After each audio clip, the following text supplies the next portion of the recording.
Audio audio आ रहा है क्या? आवाज आ रही है क्या? जी सर, आ रही है आवाज। राइट। जी सर, प्रमोद बोल रहा हूँ सर, पटना से। ये प्रमोद बोल रहा हूँ सर, पटना से। प्रमोद जी नमस्ते। नमस्ते सर। सर इस विषय पर सर ठगा गए पहले भी, बहुत बुरी तरह ठगाए हैं। तो बार बार प्रयास हो रहा है कि मीडिया हाइप के माध्यम से वापस कोई एक अन्ना हजारे खड़ा किया जाए। और उस समय तो सर मैं खुद ठगाया था, और मैं सार्वजनिक तौर पे इस बात को मानने में परहेज भी नहीं करता हूँ। मैं भी उस लहर में बह गया, और पता नहीं आज उसका अंजाम मैं भी भोग रहा हूँ, और मेरे मेरे देश में लोग भी भोग रहे हैं। तो अब इस सब चीज से हम लोग को सावधान होना होगा। ये खतरनाक एक तरह का एक गेम चलता है मीडिया के माध्यम से, या कुछ बड़े कॉर्पोरेट घराने का ये गेम है। किसी को ऐसा प्रोजेक्ट कीजिए कि वो मसीहा आ रहा है, हम लोगों को बचा लेगा, या कुछ देश में ऐसा बदलाव करेगा। ये डाइवर्ट टैक्टिक्स भी है, और ये 10 साल इनका होने को भी आ रहा है मोदी साहब का। तो इनका इनसे लगता मन भर गया होगा किसी लोगों का, तो अब नया आदमी को किसी तरह से एडजस्ट किया जाए, ये भी एक गेम होगा। लेकिन हम लोग ठगा जाते हैं सर। एक आम आदमी जो है, हमारे कोई भी जो मेन मुद्दे हैं वो एड्रेस नहीं हुए। ये हमारे मेन मुद्दे हो गए, ये आरक्षण हो गया, ये जाति जनगणना हो गया, ये बिल्कुल एड्रेस नहीं हो रहे, या कहाँ कहाँ पे ये सब हमको लेके जा रहे हैं। अभी हाल ही में कुछ दिन पहले आपके माध्यम से एक बात आपने सबको समझाया था कि आज स्टैंड विद आज स्टैंड विद दिखना, इसके चक्कर में मत रहिए, फिर ठगाइएगा। फिर आपने लोगों को आगाह किया है, और मैं आपका बात तो मानता हूँ, लेकिन अपना विवेक बुद्धि भी इस्तेमाल करते हुए मुझे ऐसा लग रहा है कि अगेन हम लोग के साथ चीटिंग होगा। तो किसी के साथ स्टैंड नहीं होना है, अपना दिमाग लगा के अपने जो डिमांड से, अपना जो ऑब्जेक्टिव है अपने समाज का, अपने लोगों का, उस पर फोकस होना चाहिए सर। राइट। अच्छा प्रमोद जी, सर फिर से आपको अभी थोड़ी देर में हम सुनेंगे, तो बाकी और लोगों की भी आप बातचीत सुनेंगे। एक बहुत संक्षिप्त सी एक छोटी सी टिप्पणी मैं करके फिर आप लोगों को सुनना चाहूंगा, ज्यादा आप लोगों को ही सुनना चाहूंगा, और बहुत थोड़े समय में स्पेस को हम लोग फिर क्लोज करेंगे।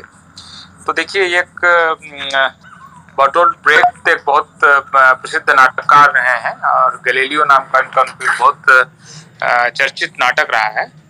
उसमें एग्जैक्ट डायलॉग तो मुझे याद नहीं है, क्योंकि वो हालांकि वो जर्मन का है, बाद में इंग्लिश में ट्रांसलेट हुआ और उससे फिर हिंदी में ट्रांसलेट हुआ। उसमें एक डायलॉग इनकी तरफ से गैलीलियो बोलते हैं, शायद जहां तक मुझे याद आ रहा है, कि अभागे हैं वो राष्ट्र जिनमें नायक नहीं होते। ये कोई और बोल रहा है कि अभागे हैं वो राष्ट्र जिनमें नायक नहीं होते, और गैलीलियो इसका जवाब देते हैं कि अभागे हैं वो देश जिनको नायक की जरूरत पड़ती है। तो एक भारत, क्योंकि हमेशा हीरो चाहिए, कोई मार्गदर्शक चाहिए, इस तरह का एक वैसी परंपरा का देश है, और हीरो वर्शिप का देश है, नायक पूजा का देश है। तो इसलिए हर समय कोई ना कोई एक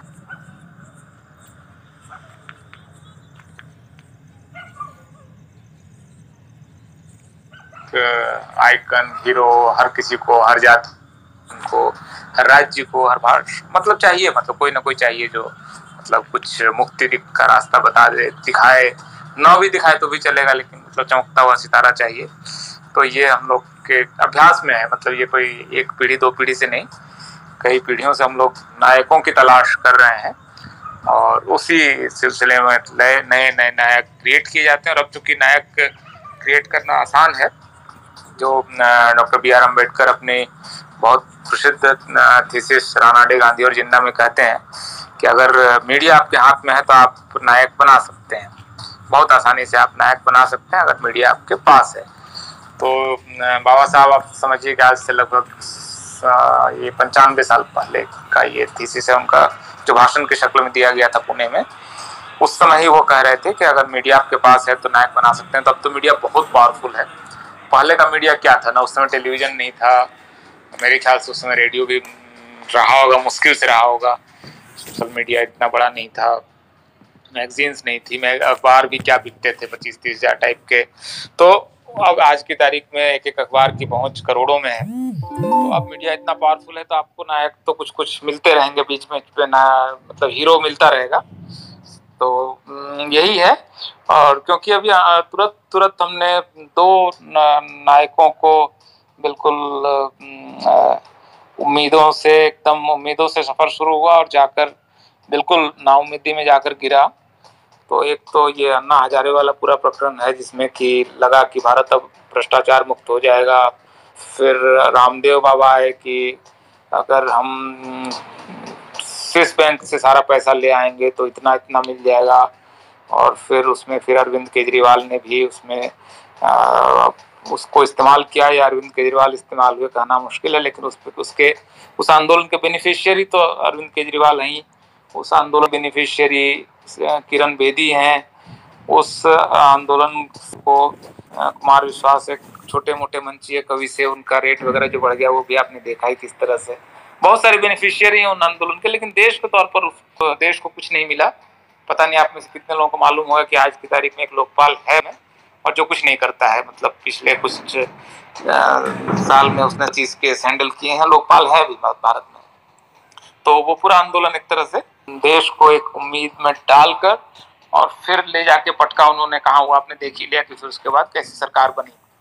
तो इसलिए सोनू सूद हो या कोई भी हो, उनके काम पर बहुत एकदम खारिज नहीं करने की जरूरत है, लेकिन शक की निगाह से देखने की जरूरत है। जब किसी को भी बहुत ज्यादा मीडिया कवरेज मिलने लगे, इवन आपको कन्हैया कुमार को जिस तरह से अचानक ज्यादा मीडिया कवरेज मिलने लगा, तो जब भी किसी को बहुत ज्यादा मीडिया कवरेज मिलने लगे तो आप समझ लीजिए कि हीरो बनाया जा रहा है, नायक बनाया जा रहा है। तो बाबा साहब को एटलीस्ट जिन्होंने पढ़ा है उनको तो सतर्क हो जाना चाहिए कि जरूर कुछ कुछ घपला हो सकता है, क्योंकि जिस मीडिया का ऐसा चरित्र है, कॉर्पोरेट है, हिंदू पर कास्ट डोमिनेटेड है, शहरी मीडिया है, वही लोग चलाते हैं। वो जब किसी को नायक बनाने पर तुल जाए, नायक बनाने के लिए बहुत एफर्ट करने लगे, तो खतरे की घंटी बज जानी चाहिए। और वो खतरे की घंटी सोनू सूद के मामले में मुझे अब सुनाई दे रही है कि ऐसा कोई खतरा हो सकता है। मैं उनको खारिज नहीं कर रहा हूँ, हो सकता है उनके प्रयासों से कुछ लोगों को मदद मिली होगी, लेकिन जिन कार्यों को लाखों करोड़ के बजट से सरकार कर सकती है वो काम एक इंडिविजुअल के बस का है नहीं। ये बहुत ज्यादा पीआर एक्सरसाइज की तरह था, क्योंकि मैंने आपको बताया था पहले ही कि किस तरह से उनको सैकड़ों ट्वीट जिन्होंने उनसे मदद मांगी और मदद देने के बाद वो ट्वीट अचानक से डिलीट कर दिए गए, और ऐसे सैकड़ों ट्वीट जो आए थे। पीआर एजेंसी का किया हुआ काम आपको लग सकता है, जो भी पीआर एजेंसी वगैरह को जानते हैं कि ये किस तरह से होता है। सलमान खान को बीइंग ह्यूमन क्यों करना पड़ा आपको मालूम है। करप्शन और ये सब का जो आरोप वगैरह लगा नेताओं पे, तो वो उसको पीआर से उसको फिर मैनेज करते हैं।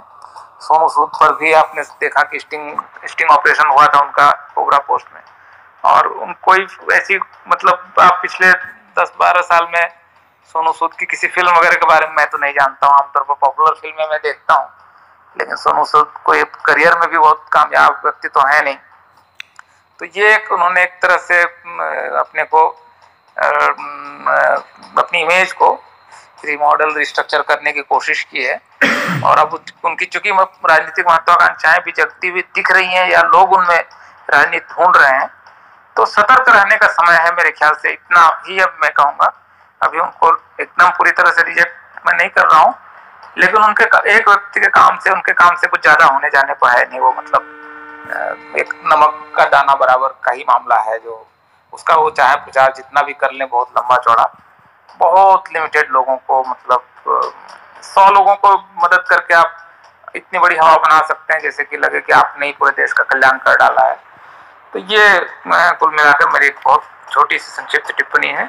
और अब आप लोग अगर कुछ कहना चाहें एक एक करके अपना नाम बताते हुए आप लोग अपनी बात प्लीज बोलें, और मेरे ख्याल से छोटी छोटी टिप्पणी करके हम लोग 10:40 तक इसको क्लोज कर लेंगे। तो चलाने से 4-5 घंटे तक चलने वाला विषय हमें मालूम है, और 366 मतलब आमतौर पर ट्विटर स्पेसेस में 30-40 लोग से ज़्यादा होते नहीं, तो 350 से ज़्यादा लोग ऑलरेडी हैं, और इसमें आज आ भी रहे होंगे तो कई हजार लोग इसमें जुड़ जाएंगे अगर इसको 1-2 घंटे चलाया जाए तो, लेकिन मुझे लगता है कि इसकी जरूरत नहीं है। तो आप लोग संक्षिप्त टिप्पणियां शुरू करें। डॉक्टर रोहित सक्सेना से शुरू करते हैं क्योंकि सबसे पहला उनका रिक्वेस्ट आया था, फिर उसके बाद कामरू चौधरी साहब, फिर एक एक करके शुरू करके आप लोग अपनी बात कह सकते हैं प्लीज।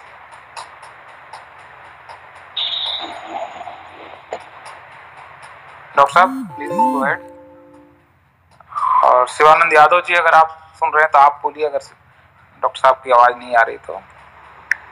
सर नमस्कार। हाँ बोलिए प्लीज। जी देखिए, मैं आपको बताऊं, बात एकदम सही है कि जो आदमी लाइमलाइट में बहुत आने लगा है उसके संकट बढ़ जाता है, लेकिन मेरा अपना मानना है कि इस अगर हम दूसरी दृष्टि से देखें, क्योंकि मैं सोनू से भी कुछ दिन पहले ही मिला, आप लोगों ने फोटोग्राफ देखा हो, शेयर किया था, तो मुझे लगता है जो उसका जो एसोसिएशन पार्टी के साथ एज एन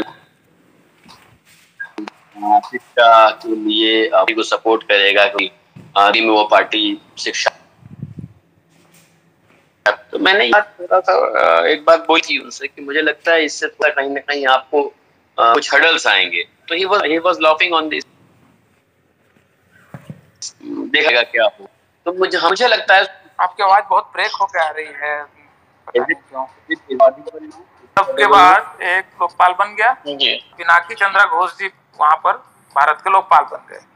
अब 2019 से बैठे हुए हैं, 2 साल से ज्यादा समय हो गया।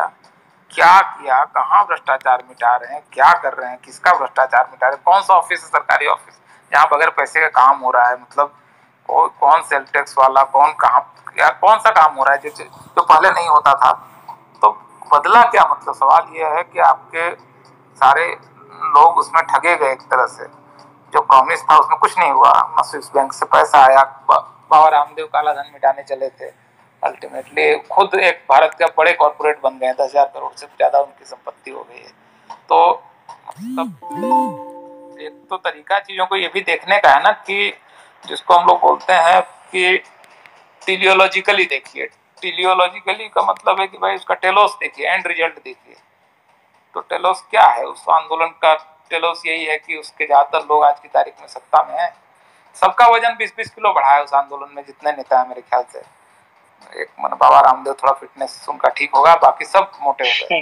तो ये हमको लगता है कि इस तरह से एक बार ठगे जाना ठीक है, बार बार ठगे जाने वाले को बहुत मतलब क्या कहें उसके लिए, गाली वगैरह गाली ही देते हैं लोग उसको, मतलब बार बार ठगा जाने वाला तो वही है। तो मतलब एक अगर विवेकवान व्यक्ति है तो वो बार बार उस तरह से नहीं ठगा जाएगा, थोड़ा सतर्क रहेगा, देख लेगा तो हो सकता है कि ठीक ही हो। कोई मतलब ऐसा भी नहीं कि एकदम ही खारिज है, लेकिन ये पीआर एक्सरसाइज था, ये मैं बिल्कुल ठोस तरीके से मैंने अपने मास कम्युनिकेशन के अपनी ट्रेनिंग के आधार पर मैं कह सकता हूँ, प्रमाण के साथ कह सकता हूँ कि सोनू सूद ने जो किया वो एक पीआर एक्सरसाइज थी।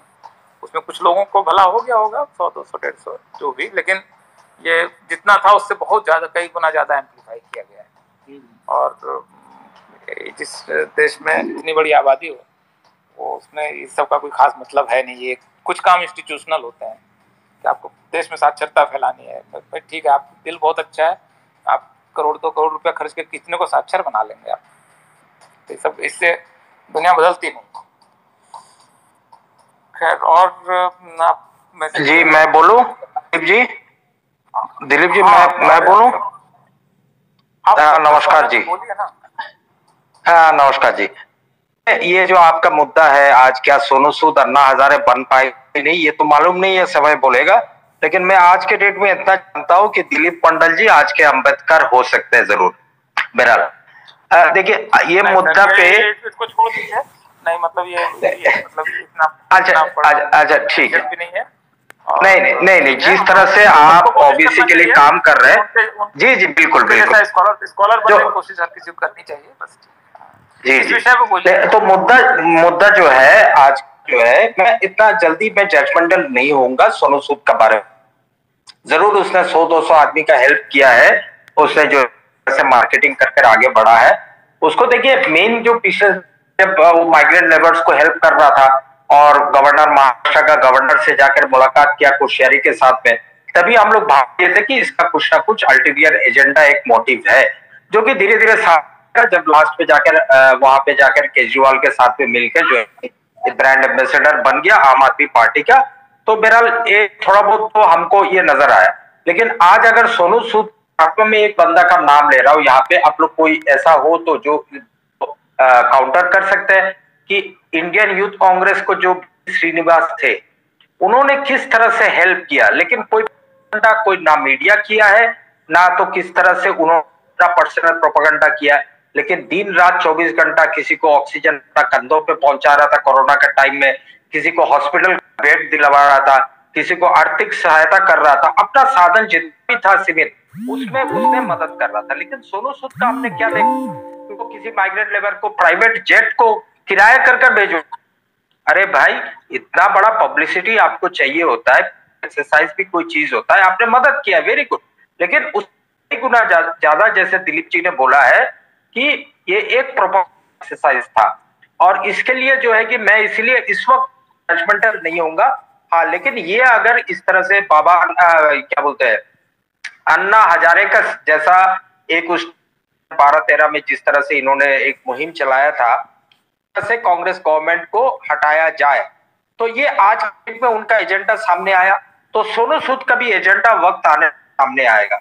मेरे को इतना ही छोटा सा बात बोलकर थैंक यू को मैं पोस्ट बनाता हूँ।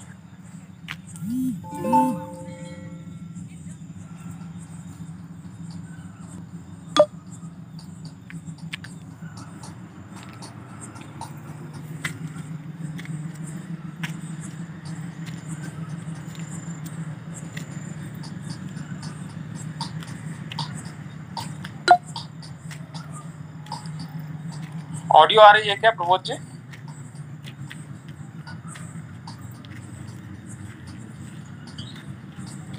ऑडियो आ रहा है क्या? आवाज आ रही है क्या? जी सर, आ रही है आवाज। राइट जी सर, प्रबोध बोल रहा हूँ सर, पटना से। जी प्रबोध बोल रहा हूँ सर, पटना से। प्रबोध जी नमस्ते। नमस्ते सर। सर, इस विषय पर सर ठगा गए पहले भी, बहुत बुरी तरह ठगाए हैं। तो बार बार प्रयास हो रहा है कि मीडिया हाइप के माध्यम से वापस कोई एक अन्ना हजारे खड़ा किया जाए, और उस समय तो सर मैं खुद ठगाया था, और मैं सार्वजनिक तौर पे इस बात को मानने में परहेज भी नहीं करता हूँ। मैं भी उस लहर में बह गया, और पता नहीं आज उसका अंजाम मैं भी भोग रहा हूँ, और मेरे साथी मेरे देश में लोग भी भोग रहे हैं। तो अब इस सब चीज से हम लोग को सावधान होना होगा। ये खतरनाक एक तरह का एक गेम चलता है मीडिया के माध्यम से, या कुछ बड़े कॉर्पोरेट घराने का ये गेम है। किसी को ऐसा प्रोजेक्ट कीजिए कि वो मसीहा आ रहा है, हम लोगों को बचा लेगा, या कुछ देश में ऐसा बदलाव करेगा। ये डाइवर्ट टैक्टिक्स भी है, और ये 10 साल इनका होने को भी आ रहा है मोदी साहब का, तो इनसे लगता मन भर गया होगा किसी लोगों का, तो अब नया आदमी को किस तरह से एडजस्ट किया जाए, ये भी एक गेम होगा। लेकिन हम लोग ठगा जाते हैं सर। एक आम आदमी जो है, हमारे कोई भी जो मेन मुद्दे हैं वो एड्रेस नहीं हुए। ये हमारे मेन मुद्दे हो गए, ये आरक्षण हो गया, ये जाति जनगणना हो गया, ये बिल्कुल एड्रेस नहीं हो रहे, या कहाँ पे ये सब हमको लेके जा रहे हैं। अभी हाल ही में कुछ दिन पहले आपके माध्यम से एक बात आपने सबको समझाया था कि आज स्टैंड विद दिखना, इसके चक्कर में मत रहिए, फिर ठगाइएगा। फिर आपने लोगों को आगाह किया है, और मैं आपका बात तो मानता हूँ, लेकिन अपना विवेक बुद्धि भी इस्तेमाल करते हुए मुझे ऐसा लग रहा है कि अगेन हम लोग के साथ चीटिंग होगा। तो किसी के साथ स्टैंड नहीं होना है, अपना दिमाग लगा के अपने जो डिमांड से, अपना जो ऑब्जेक्टिव है अपने समाज का, अपने लोगों का, उस पर फोकस होना चाहिए सर। राइट। अच्छा प्रबोध जी, सर फिर से आपको अभी थोड़ी देर में हम सुनेंगे, तो बाकी और लोगों की भी आप बातचीत सुनेंगे। एक बहुत संक्षिप्त सी एक छोटी सी टिप्पणी मैं करके फिर आप लोगों को सुनना चाहूंगा, ज्यादा आप लोगों को ही सुनना चाहूंगा और बहुत थोड़े समय में स्पेस को हम लोग फिर क्लोज करेंगे। तो देखिए, एक बर्टोल्ट ब्रेख्ट एक बहुत प्रसिद्ध नाटककार रहे हैं और गैलीलियो नाम का इनका बहुत चर्चित नाटक रहा है। उसमें एग्जैक्ट डायलॉग तो मुझे याद नहीं है क्योंकि वो हालांकि वो जर्मन का है, बाद में इंग्लिश में ट्रांसलेट हुआ और उससे फिर हिंदी में ट्रांसलेट हुआ। उसमें एक डायलॉग इनकी तरफ से गैलीलियो बोलते हैं, शायद जहां तक मुझे याद आ रहा है, कि अभागे हैं वो राष्ट्र जिनमें नायक नहीं होते। ये कोई और बोल रहा है कि अभागे हैं वो राष्ट्र जिनमें नायक नहीं होते, और गैलीलियो इसका जवाब देते हैं कि अभागे हैं वो देश जिनको नायक की जरूरत पड़ती है। तो एक भारत क्योंकि हमेशा हीरो चाहिए, कोई मार्गदर्शक चाहिए, इस तरह का एक वैसी परंपरा का देश है और हीरो वर्शिप का देश है, नायक पूजा का देश है। तो इसलिए हर समय कोई ना कोई एक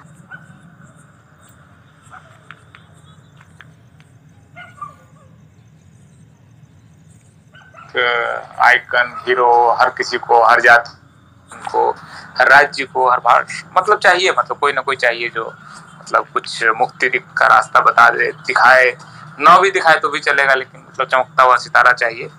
तो ये हम लोग के अभ्यास में है, मतलब ये कोई एक पीढ़ी दो पीढ़ी से नहीं, कई पीढ़ियों से हम लोग नायकों की तलाश कर रहे हैं और उसी सिलसिले में नए नए नायक क्रिएट किए जाते हैं। और अब चूंकि नायक क्रिएट करना आसान है, जो डॉक्टर B.R. अम्बेडकर अपने बहुत प्रसिद्ध थीसिस रानाडे, गांधी और जिन्ना में कहते हैं कि अगर मीडिया आपके हाथ में है तो आप नायक बना सकते हैं, बहुत आसानी से आप नायक बना सकते हैं अगर मीडिया आपके पास है।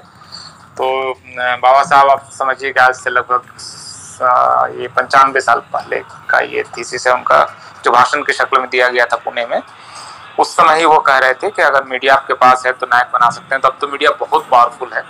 पहले का मीडिया क्या था ना, उस समय टेलीविजन नहीं था, मेरे ख्याल से उस समय रेडियो भी रहा होगा, मुश्किल से रहा होगा, सोशल मीडिया इतना बड़ा नहीं था, मैगजीन्स नहीं थी, अखबार भी क्या बिकते थे 25-30 हजार टाइप के। तो अब आज की तारीख में एक एक अखबार की पहुंच करोड़ों में है। तो अब मीडिया इतना पावरफुल है तो आपको नायक तो कुछ कुछ मिलते रहेंगे बीच में, मतलब हीरो मिलता रहेगा। तो यही है। और क्योंकि अभी तुरंत हमने दो नायकों को बिल्कुल उम्मीदों से, एकदम उम्मीदों से सफर शुरू हुआ और जाकर बिल्कुल नाउम्मीदी में जाकर गिरा। तो एक तो ये अन्ना हजारे वाला पूरा प्रकरण है जिसमें कि लगा कि भारत अब भ्रष्टाचार मुक्त हो जाएगा। फिर रामदेव बाबा आए कि अगर हम स्विस बैंक से सारा पैसा ले आएंगे तो इतना इतना मिल जाएगा। और फिर उसमें फिर अरविंद केजरीवाल ने भी उसमें उसको इस्तेमाल किया, या अरविंद केजरीवाल इस्तेमाल हुए कहना मुश्किल है, लेकिन उस आंदोलन के बेनिफिशियरी तो अरविंद केजरीवाल हैं। उस आंदोलन बेनिफिशियरी किरण बेदी हैं। उस आंदोलन को कुमार विश्वास एक छोटे मोटे मंचीय कवि से उनका रेट वगैरह जो बढ़ गया वो भी आपने देखा ही किस तरह से। बहुत सारे बेनिफिशियरी हैं उन आंदोलन के, लेकिन देश के तौर पर देश को कुछ नहीं मिला। पता नहीं आप में से कितने लोगों को मालूम होगा कि आज की तारीख में एक लोकपाल है और जो कुछ नहीं करता है, मतलब पिछले कुछ साल में उसने चीज केस हैंडल किए हैं, लोकपाल है भी भारत में। तो वो पूरा आंदोलन एक तरह से देश को एक उम्मीद में डालकर और फिर ले जाके पटका उन्होंने, कहा हुआ आपने देख ही लिया कि फिर उसके बाद कैसी सरकार बनी।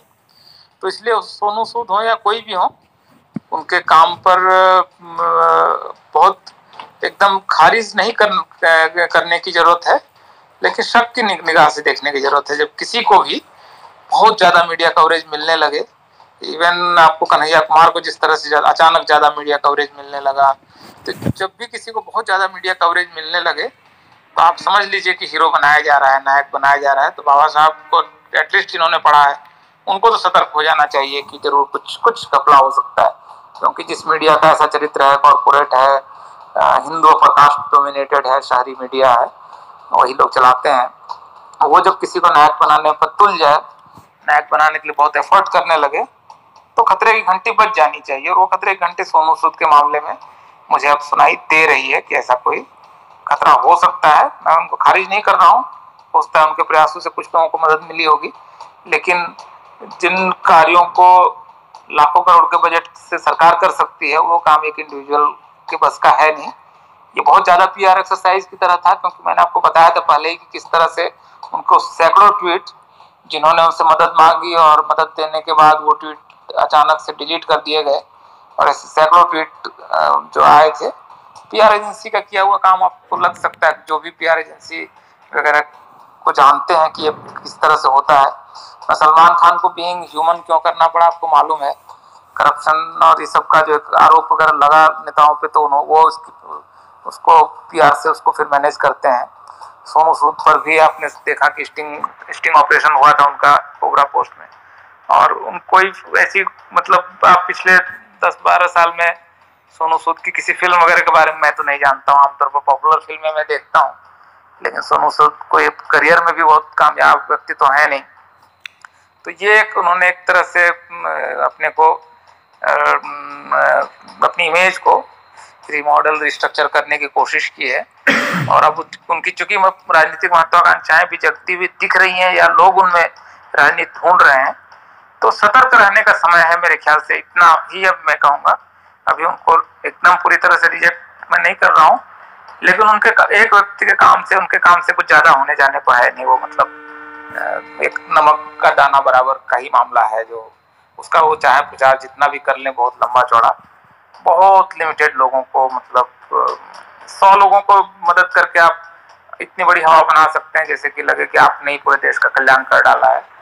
तो ये कुल मिलाकर मेरी एक बहुत छोटी सी संक्षिप्त टिप्पणी है, और अब आप लोग अगर कुछ कहना चाहें एक एक करके अपना नाम बताते हुए आप लोग अपनी बात प्लीज बोलें, और मेरे ख्याल से छोटी छोटी टिप्पणी करके हम लोग 10:40 तक इसको क्लोज कर लेंगे। तो चलाने से 4-5 घंटे तक चलने वाला विषय हमें मालूम है, और 366 मतलब आमतौर पर ट्विटर स्पेसेस में 30-40 लोग से ज़्यादा होते नहीं, तो 350 से ज़्यादा लोग ऑलरेडी हैं, और इसमें आज आ भी रहे होंगे तो कई हजार लोग इसमें जुड़ जाएंगे अगर इसको 1-2 घंटे चलाया जाए तो, लेकिन मुझे लगता है कि इसकी ज़रूरत नहीं है। तो आप लोग संक्षिप्त टिप्पणियाँ शुरू करें। डॉक्टर रोहित सक्सेना से शुरू करते हैं क्योंकि सबसे पहला उनका रिक्वेस्ट आया था, फिर उसके बाद कामरू चौधरी साहब, फिर एक एक करके शुरू करके आप लोग अपनी बात कह सकते हैं प्लीज।